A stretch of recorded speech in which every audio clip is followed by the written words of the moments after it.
Assalamualaikum warahmatullahi wabarakatuh. Bersua kita di alam maya dalam program kecemerlangan Pendidikan Seni Visual SPM Kertas 1. Ini merupakan sambungan kepada slot 1 sebelum ini.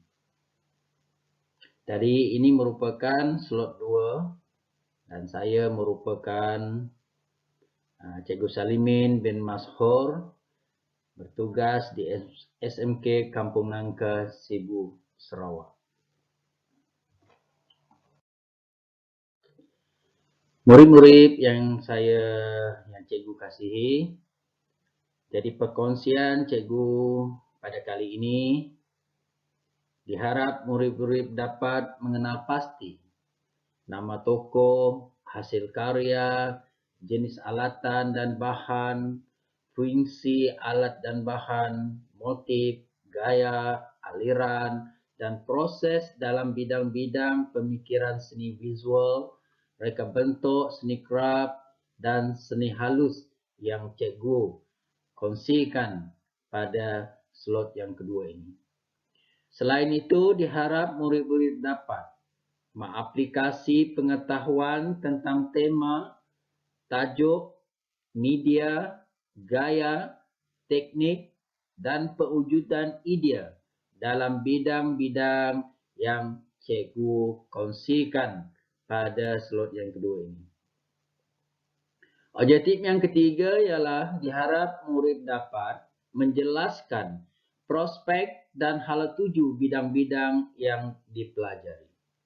Selain itu, murid-murid dapat mengklasifikasi elemen-elemen dalam bidang yang dipelajari. Dan objektif yang kelima, mengenal pasti maklumat-maklumat yang tepat bagi persediaan untuk murid menjawab item-item dalam soalan PSB Kertas 1 SPM bagi tahun 2021 dalam 4 bidang yang cikgu kongsikan dalam slot 2 ini.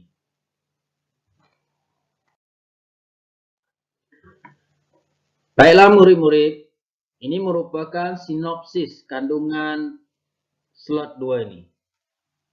Jadi ia merupakan satu perkongsian tip-tip berdasarkan tajuk-tajuk yang terdapat dalam 1. Bidang pemikiran seni visual, 2. Bidang reka bentuk, 3. Bidang seni craft, dan 4 ialah bidang seni halus dalam usaha memantapkan pemahaman murid dan persediaan murid untuk menjawab kertas 1 PSB SPM bagi calon 2021. Jadi ini merupakan sinopsis slot 2 yang cikgu ingin kongsikan ya. Baiklah murid-murid, jadi ini merupakan bidang-bidang yang akan cikgu kongsikan. Terdapat 4 bidang, iaitu bidang pemikiran seni visual, bidang reka bentuk, bidang seni craft, bidang seni halus. Setiap bidang tu ada pecahan tajuk-tajuknya. Contohnya dalam bidang pemikiran seni visual ada 3 tajuk. Bidang reka bentuk ada 3 tajuk. Seni craft 6 tajuk. Dan seni halus ada 4 tajuk. Jadi, cikgu akan kongsikan tip-tip bagi setiap tajuk berkenaan. Baiklah, sebagai permulaan, cikgu akan kongsikan tip dalam bidang 4, tajuk 1 di bawah tajuk dan mesej. Jadi untuk tajuk ini, murid haruslah mengenal pasti definisi apa itu tajuk dan message. Selain itu, apakah tujuan aplikasi tajuk dan message dalam proses pembentukan sesuatu karya? Kaedah pembentukan dan proses perkembangan tajuk dan message. Dalam bidang teknik, dibagikan kepada dua, iaitu teknik konvensional dan teknik contemporary. Jadi dua-dua teknik ini haruslah murid tahu.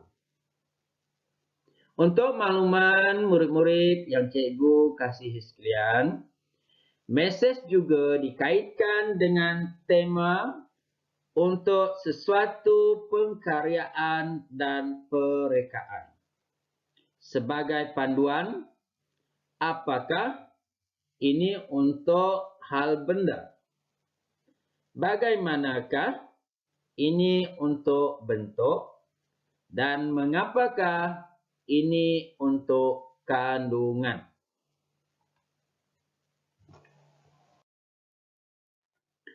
Terusnya, kita beralih kepada bidang 4, tajuk 2, motif, idea dan konsep.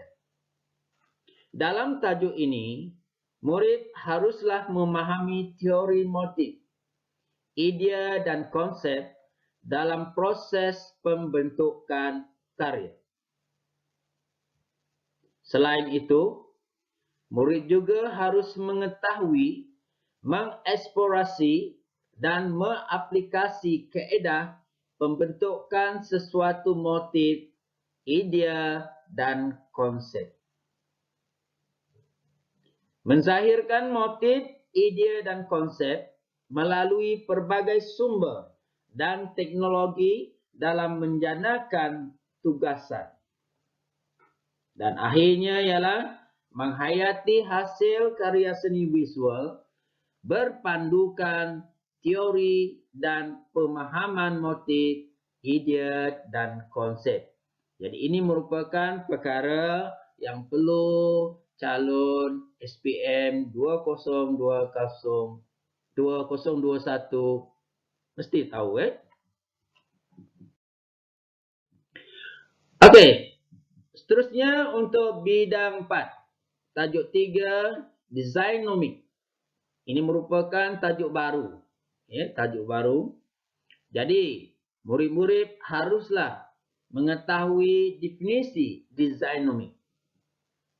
Dan apakah tujuan aplikasi designomik dalam proses penghasilan sesuatu hasil.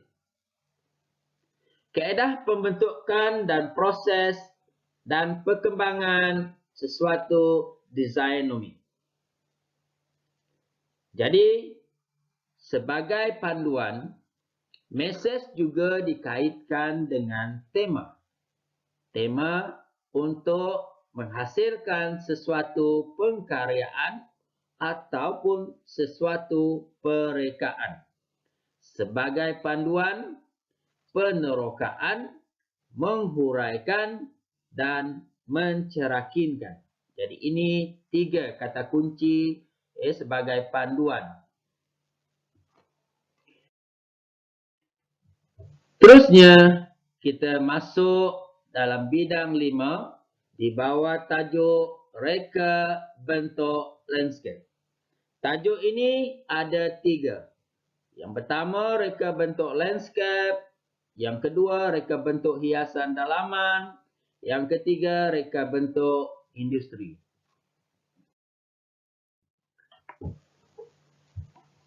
Tajuk yang pertama, reka bentuk landscape.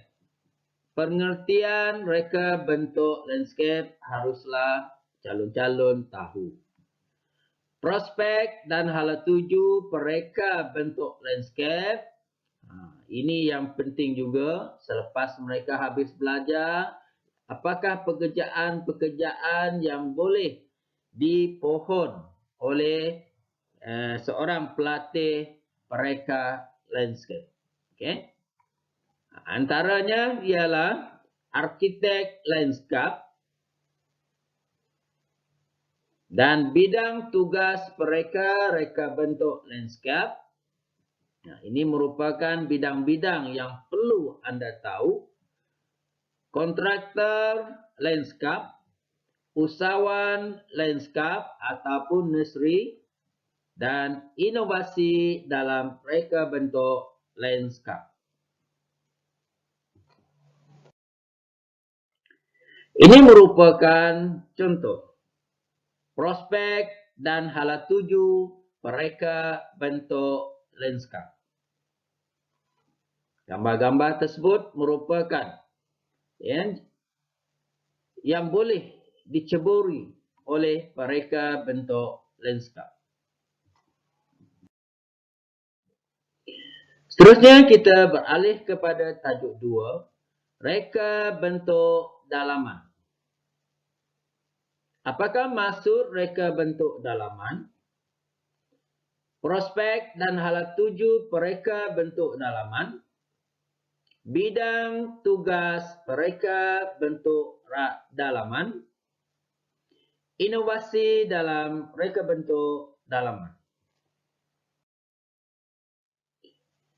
Jadi ini merupakan prospek dan hala tuju pereka bentuk dalaman.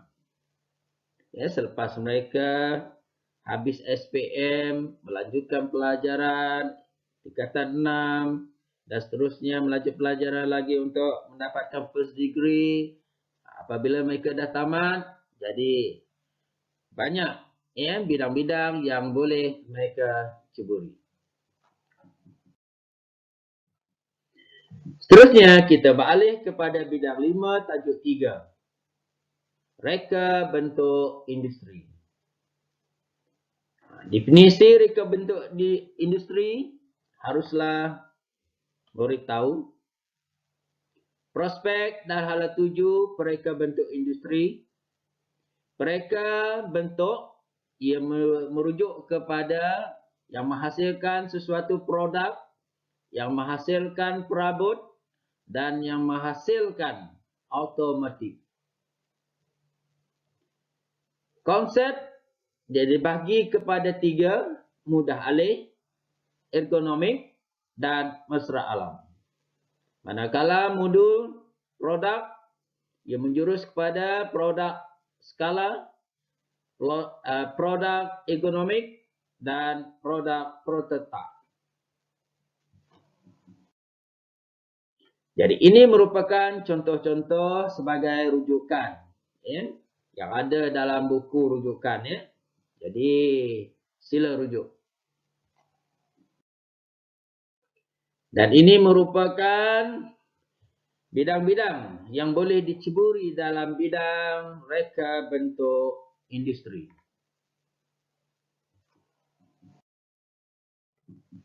Sekarang kita beralih kepada bidang 6, seni craft. Seni craft ini mempunyai 6 tajuk, iaitu seni sulaman, seni siramik, seni tekat, seni anyaman, seni ukiran, seni batik.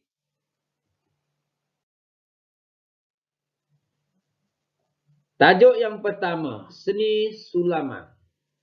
Untuk tajuk ini, murid haruslah mengenal pasti prinsip asas seni sulaman.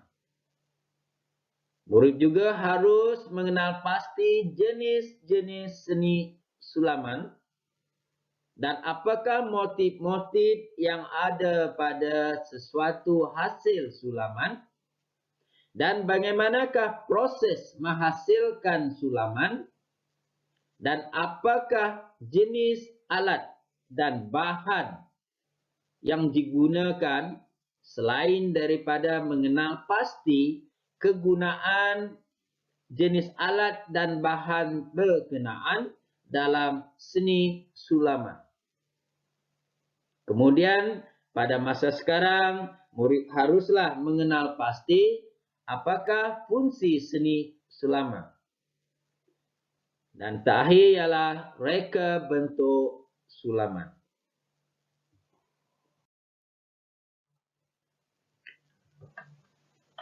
Untuk tajuk 2 bidang 6 ini, seni siramik. Untuk tajuk ini, prinsip asas siramik, jenis-jenis siramik, motif, proses menghasilkan siramik, jenis alat dan bahan, dan kegunaan jenis alat dan bahan dalam seni siramik, fungsi siramik, reka bentuk siramik. Jadi untuk tajuk seni siramik ini, antara kata kunci yang perlu diberi penekanan oleh calon-calon SPM ialah jenis-jenis alat dan bahan dan apakah kegunaan jenis alat dan bahan tersebut dalam seni siramik. Selain itu, tajuk jenis-jenis seni siramik juga haruslah diketahui. Kadang-kadang soalan memukakan siramik-siramik yang dihasilkan di antara negeri Sarawak, di Semenanjung Malaysia. Jadi kenal pasti, seramik itu hasil keluaran daripada negeri mana, biasanya berdasarkan motif yang terdapat dalam hasil seni siramik tersebut. Baiklah, sekarang kita beralih kepada tajuk 3, seni tekad. Tajuk ini, calon haruslah mengenal sedikit sebanyak sejarah perkembangan seni tekad di tanah air kita. Prinsip asas seni tekad. Macam mana dia dihasilkan? Jenis seni tekad, motif yang terdapat pada hasil seni tekad, alatan dan bahan dan fungsi haruslah dikenal pasti. Selain itu, proses penyediaan, cuban, mempulur, menekat haruslah cuba dalami apakah yang dimaksudkan dalam proses penyediaan cuban, dalam proses penyediaan mempulur, dan dalam proses penyediaan, dalam proses menekat. Ya. Baiklah, murid-murid yang cikgu kasihi, bidang 6, tajuk 4, di bawah tajuk seni anyaman. Tajuk ini agak penting, ya. Prinsip asas seni anyaman. Jenis-jenis seni anyaman haruslah murid-murid kenal pasti. Motif seni anyaman kelerai. Banyak jenis kelerai. Sila buat ulang kaji. Okay? Proses anyaman. Macam mana proses anyaman itu dilakukan? Jenis alatan dan bahan, kegunaan dalam seni anyaman. Fungsi seni anyaman berdasarkan hasil. Jadi di sini cikgu nak kongsikan sedikit. Bagi tajuk seni anyaman ni, proses, langkah demi langkah itu hendaklah cuba murid fahami. Antara prosesnya ialah penyediaan daun mengkuang, menetak daun, melayur, menjangka, menitik, merendam, menjemur, melurut, dan mewarna. Kemudian yang seterusnya ialah dalam proses menganyam tikar, prosesnya langgang, anyam, pipih, sisit, kerat.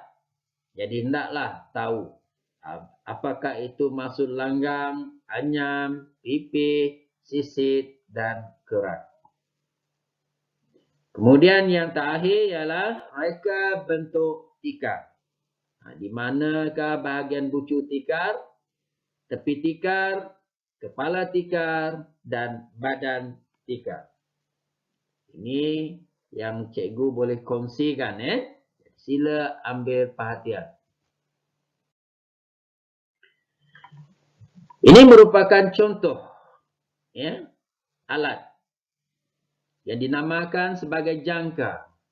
Dibentuk seperti sisir.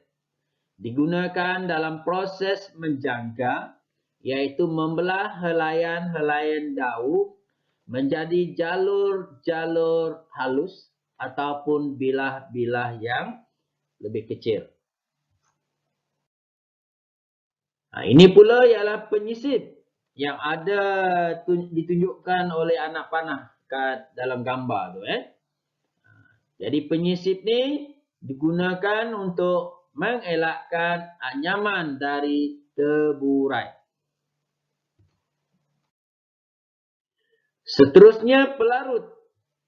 Fungsi pelarut ni kegunaannya ialah untuk melembut bilah atau helaian daun yang telah dijangka ketika proses penyediaan daun.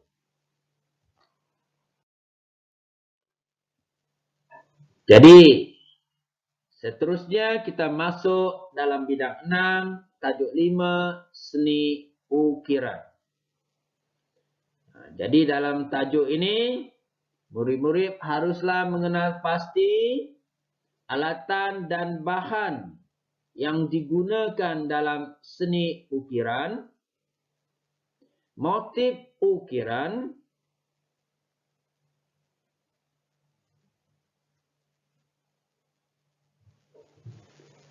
motif ukiran haruslah cuba difahami.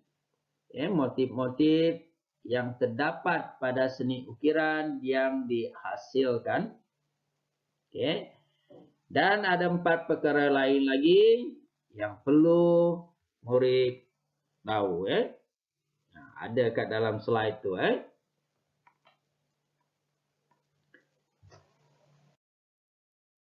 Okey. Jadi ini merupakan contoh. Cikgu nak bagi ini merupakan tip yang amat penting. Ukiran bunga timbul. Itu contoh hasil. Kemudian gambar di tengah itu ukiran tembok tembus. Kenapa perlu ada tembok tembus? Sebab dia berfungsi sebagai pengalir udara. Dan gambar yang di bawah pula ialah ini merupakan ukiran lari. Ini merupakan hasil ukiran lari. Jadi, tajuk ukiran ni antara yang perlu murid tahu ialah jenis-jenis alatan dan bahan dan apakah fungsi alatan dan bahan tersebut dalam seni ukiran. Jadi sila buat rujukan. Jadi slide yang cikgu paparkan ini merupakan contoh alatan dan bahan yang digunakan. Ini pun sama. Alatan yang digunakan dalam seni ukiran. Baiklah. Terusnya kita balik kepada bidang 6. Tajuk 6, seni batik. Jadi jenis-jenis batik, alatan dan bahan. Ini agak penting. Alatan dan bahan ni selalu dikeluarkan dalam perperiksaan kertas 1 PSB. Soda H, sodium silikat, canting, sarang, minyak kelapa. Contohnya soda H itu apa fungsi dia? Sodium silikat itu apa fungsi dia? Jadi sila buat ulang kaji. Kemudian batik yang tidak menggunakan lilin ialah batik ikat dan celup. Kegunaan isin. Apakah kegunaan isin dalam seni batik? Seterusnya, proses membuat batik. Proses membuat batik ni berdasarkan jenis-jenis batik yang dihasilkan. Jadi sila buat rujukan. Kerongsong stensil. Apakah kerongsong stensil kegunaannya dalam seni batik? Dan yang akhirnya ialah bahagian kain batik. Jadi di sini cikgu nak kongsikan craft tradisional dan dimensi baru. Ini merupakan ada jenis-jenis batik dan bagaimana sesuatu teknik yang digunakan untuk menghasilkan batik-batik tersebut. Contohnya batik tulis, lukis. Dia menggunakan teknik canting. Batik capan teram menggunakan blok. Batik stensil cetakan guna pemidam skrin. Kemudian batik pelangi dia menggunakan teknik ikat dan celup. Jadi seni batik ini merupakan hasil-hasil seni batik. Sama ada hasil itu ialah hasil batik pelangi, batik blok, batik canting, batik skrin. Ini contoh. Dan ini selalu, kadang-kadang soalan ni selalu keluarlah. Jadi sila ambil perhatian. Cuba kenal pasti bahagian-bahagian kain batik ni. Gigi kain, kaki kain, badan kain. Cuba kenal pasti bahagian-bahagian yang disenaraikan. Kadang-kadang dalam peperiksaan dia letak kaki kain tu X. Nyatakan apakah nama bagi bahagian X tersebut. Okey, seterusnya kita balik kepada bidang yang terakhir iaitu seni halus. Seni halus ni ada 4 tajuk iaitu seni lukisan, seni catatan, seni cetakan dan seni arca. Baik, tajuk yang pertama seni lukisan. Untuk tajuk ini, seni lukisan barat mengikut pilihan abad. Dari aspek aliran, gaya, pelukis dan karya. Kenal pasti. Contohnya karya yang dihasilkan itu, nyatakan ia merupakan karya dihasilkan oleh aliran mana. Contohnya lah. Ini merupakan aliran-aliran yang terdapat. Yang murid-murid belajar dari tingkatan 4 dan 5 lagi. Jadi cuba kenal pasti kata kunci bagi setiap aliran tersebut. Sila rujuk buku teks set. Okey, contohnya seni lukisan ni, ini merupakan hasil-hasil berdasarkan aliran-aliran yang dipelajari. Kemudian seterusnya, ini merupakan hasil-hasil sama juga berdasarkan aliran-aliran juga.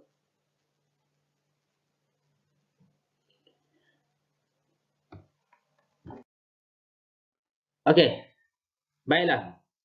Seterusnya kita balik kepada tajuk 2 seni catatan. Mengikut aliran abad, pilihan abad dari aspek aliran, gaya, pelukis dan karya. Jadi tolong ingat cikgu ulangi. Pilihan abad dari aspek aliran, gaya, pelukis dan karya yang dihasilkan oleh pelukis berkenaan. Ya. Jadi kena tahulah hasil-hasil yang dihasilkan dan siapa yang menghasilkan dan kaitkan dengan aliran yang berkenaan. Okey. Ini merupakan contoh. Contoh seni catatan barat. Hasil-hasil dia, kemudian siapa yang menghasilkannya, dan dia merupakan aliran daripada yang mana satu. Ini juga. Okey. Gambar-gambar karya yang popular, yang dihasilkan oleh pengkarya-pengkarya berdasarkan aliran-aliran tertentu. Seterusnya kita balik kepada tajuk 3, seni cetakan. Dalam tajuk seni cetakan, murid sememangnya harus mengetahui sedikit sebanyak tentang sejarah perkembangan seni cetakan. Kenal pasti tokoh-tokoh yang terlibat dalam seni cetakan, karya-karya yang mereka hasilkan, dan aliran, gaya aliran mereka. Okey. Bermulai pada abad ke-14, 15, 16, 17, 18, 19. Okey. Jadi ini merupakan seni contoh seni cetakan barat. Merujuk pada teknik dia, teknik-teknik, dan karya-karya yang mereka hasilkan. Seterusnya kita balik kepada seni arca. Jadi seni arca ni berkembang dari abad ke-14 hingga ke sekarang. Hingga ke sekarang.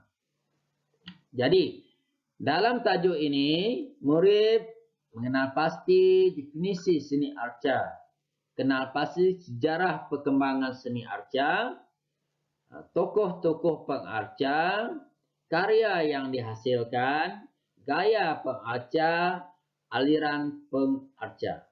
Jadi untuk seni arca ni, harap murid-murid dapat memberi tumpuan yang lebih kepada karya-karya yang dihasilkan dan siapakah yang menghasilkan karya tersebut.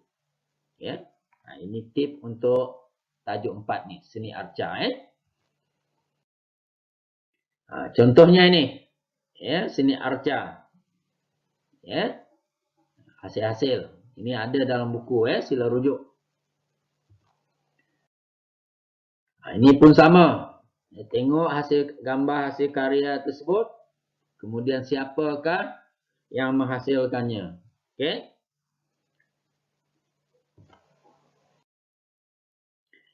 Okey. Jadi perkongsian cikgu hampir tamat.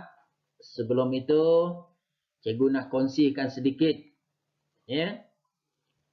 kejayaan di depan mata kita. Kejayaan itu ada di depan mata kita.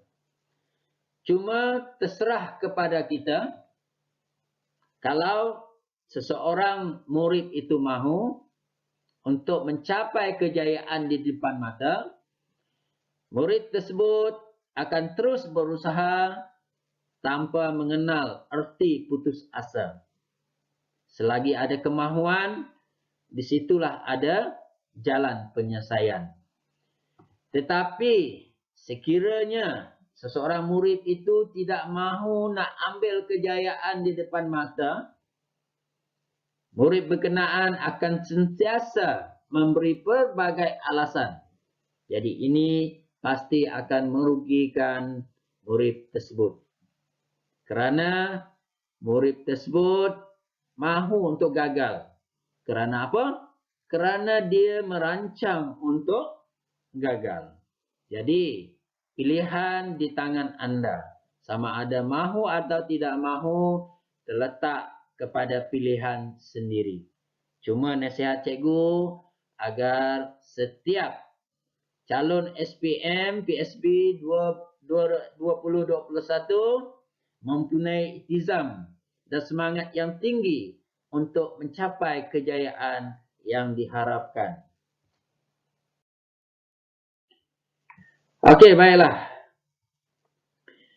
Untuk uji pemahaman anda, cikgu ada sediakan soalan. Ya, soalan latihan PSB kertas 1 melalui link di bawah. Jadi harap calon-calon PSB cuba menjawab soalan-soalan yang dikemukakan dalam link berkenaan. Cikgu harap kamu dapat menjawabnya dengan sebaik yang mungkin. Okey, baiklah.